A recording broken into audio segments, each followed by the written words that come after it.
Hello everybody, we'd like to welcome you to our information video about how we teach phonics, how we teach the children to read and spell at St Wilfrid's Primary School. All the primary schools have to choose a government approved scheme to deliver their phonics lessons. At St Wilfrid's Primary School, we've chosen the Little Wandle Letters and Sounds scheme. So what is phonics? Phonics is making connections between the sounds of our spoken words and the letters that are used to write them down. So we've got some terminology, some different words here that you might hear your children talking about. These are words that we will be using throughout the year in their phonics lessons. The first one is phoneme. Now, phoneme is the sounds that a letter or a group of letters make, the sounds. The grapheme is the letter shape, which represents the sounds. A digraph is two letters put together that make one sound. For example, of digraphs are sh and th, two letters that make one sound. A trigraph is three letters which are put together to make one sound. For example, I, the I, G, H. We put them together to make one sound in the middle of a word. You'll also hear the children talking about blending. Already we've been teaching the children letters each week in school, and we're using those to blend, putting them together to blend to make simple words. An example of this is t, I, n, tin, m, a, n, man. So once they're familiar with the new letters that they're being taught, we're instantly putting them together, we're blending them to read short words. We point underneath each letter and then we do a sweep across to blend them together. And segment is when we're taking the words, the sounds apart. So for example, if we say tin, the children will go t, I, n, segmenting the word.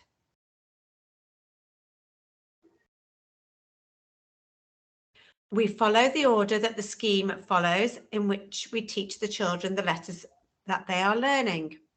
We will be sending these home for you each week in their news books so that you can see and practice at home which letters we've been learning.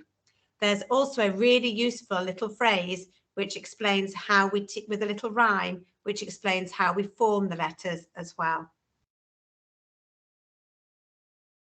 Now, how do we make the children learn and recall the letters and sounds that they have been learning? In our classrooms, we've got pictures around the classroom, and we also have little word mats that they use to help them when they're writing. So we can see we've got the A with a picture of an astronaut. So the children, sometimes if they can't remember what sound the A is, we can show them the picture and they go astronaut, A. We can also see we've got the digraph, the oi sound in boing. We've got the rabbits that go boing, boing, and that helps us remember our oi sound. The card with the word sixth on shows us that we use sound buttons under individual sounds. So s, x, and which is two letters which make one sound. We draw a line underneath it just to remind the children that that is a digraph. So we'll read it s, x, sixth. And we've also got our tricky words, the words which we cannot sound out to read them. We have those as flashcards in our lessons as well. So how do we teach the children to read and to spell here at school? Each week we introduce the children to some new tricky words. These are the words which cannot be sounded out. For example, I, the, and said. If we attempt to segment and blend those words, we will, as we blend the sounds back together, it will not say the word. We talk about what makes these words tricky, and we teach the children that they are just look and say words that they have to remember, which is why we use the flashcards. Okay, when we come to spelling, we will say the word. So if we were going to spell the word tin, we would say the word tin.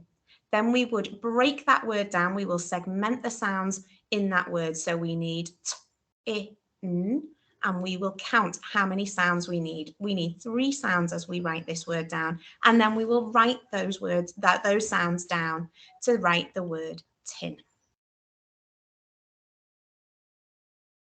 Okay, so every week your child will have 3 reading practice sessions. They've already started reading practice sessions where they sit in a small group and each child has the same copy of a book and they've got their own individual copy of that book. And we work together to go through that book 3 times during the week. In the first session, we very much focus on decoding that book. So we're sounding out the words in that book and working our way through it, breaking those words down and making sure we can all read that book.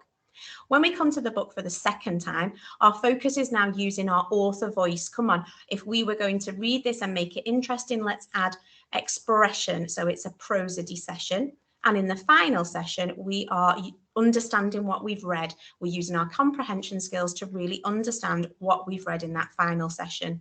The reason we read it 3 times a week is to make sure that the children are becoming really familiar with that book and building their fluency as they read it each time. After we've done these 3 reading practice sessions, your child will be allocated this same book as an ebook for you to share with them at home. And at this point, we would hope that they would be really familiar with this book and you should see them reading it more fluently at home. We make sure that whichever book they are reading, it is matched to the level that they are working at. They will know the letters, the sounds that those letters make, and they will be able to blend those sounds together to read that book. It's really important that they read at the right level. Your child should know all the sounds and the tricky words in their phonics book before it comes home. So by the time it comes home, they should be reading many of the words in there. And if they need to, they will silently blend the words in their head. And so their reading will be far more automatic and much more fluent. They should only be needing to stop and sound out a small number of words in that book by the time they bring it home, because we have done those 3 practice sessions in school already. Okay, so now I'm going to talk about how you can support your child to read at home. So, as we all know, the most important thing that you can do is read with your child. Now, this can be with your ebook, with shared books that you have at home. It's just a really lovely opportunity for you to share books together and develop that love of reading. You can increase your child's vocabulary, sharing new words that they may be unfamiliar with, and develop those comprehension skills by looking at the pictures, talking about what is happening in the story. So, as Mrs. Steele mentioned, when your child has read their their little Wandle book 3 times in school, the following week that ebook will be allocated to you to be able to read at home. So this won't be a physical book that they will bring home. It will be an ebook that you will be able to read on a tablet or an iPad or onto a laptop, and this will be allocated by us each week. The second book that they will be bringing home is their school reading book. Now, as we explained earlier, these books are carefully matched to your child's reading level. So there may be some words that are unfamiliar to them, but they should have a really good understanding of the sounds and the tricky words that are in that book, but they may need a little bit more support than they would with their ebook. The third book that will be sent home will be a shared book. Now, as you can see here, the example is the Gruffalo. Now, this will be a book where there may be many more unfamiliar words, but this gives you a really nice opportunity, perhaps as your story time book or a book to cozy up on the couch with, that you can share together and just really enjoy talking about the pictures, what can they see, sharing that story, doing your funny voices, becoming the characters, and just really, again, developing that love of reading. Okay, so as previously mentioned, your child should be able to read their book without very much help.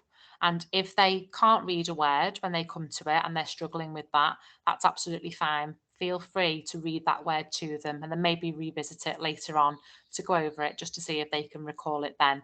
This is really a time, especially with the ebook that they're familiar with, and they will have had lots of opportunity to look at this book to really celebrate those successes. Okay, so this next slide is really, really important and will help us to be able to support your child a great deal in school. On the Little Wandle website, there is a great section for parents. You can see the example videos on the screen here, where there are some children who are sharing with you how to pronounce the sounds that are taught in school. Now, this is really important. We have lots of children when they arrive at school with some initial letter knowledge, but they may be pronouncing the sound slightly different to how we would teach them at school. A really good example of this is lots of children will say n for net, whereas in school we would teach this as n. Another example, lots of children would say m for mum or mouse, whereas we would teach this as m. It's really important when we're developing those segmenting and blending skills that the children can pronounce these sounds correctly, as when they come to blend the words back together to read what the word says, if we say m and n, those words will not be able to be blended back together and it will make that reading much more tricky. So I would really advise you to go onto the Little Wandle Letters and Sounds website and have a look at these for yourself. As Mrs. Glover said earlier, the sounds that your child will have learned in school the previous week will be coming home in your child's news book every week, at the end of every week. So you will be able to see the most recent sounds that they have learned so that you can go on and have a little look at how those sounds are pronounced. Okay, so as I've mentioned earlier, the shared book is really for you to read to your child and just enjoy. You are introducing that language, developing their vocabulary. You can describe the things that you can see on that page and just make that a really, really fun session. We just really want to develop and instill that love of reading. Okay, we're going to end this video here with a lovely quote that one of the greatest gifts that adults can give to a child is to read. We hope that that has been really useful. Thank you for your time.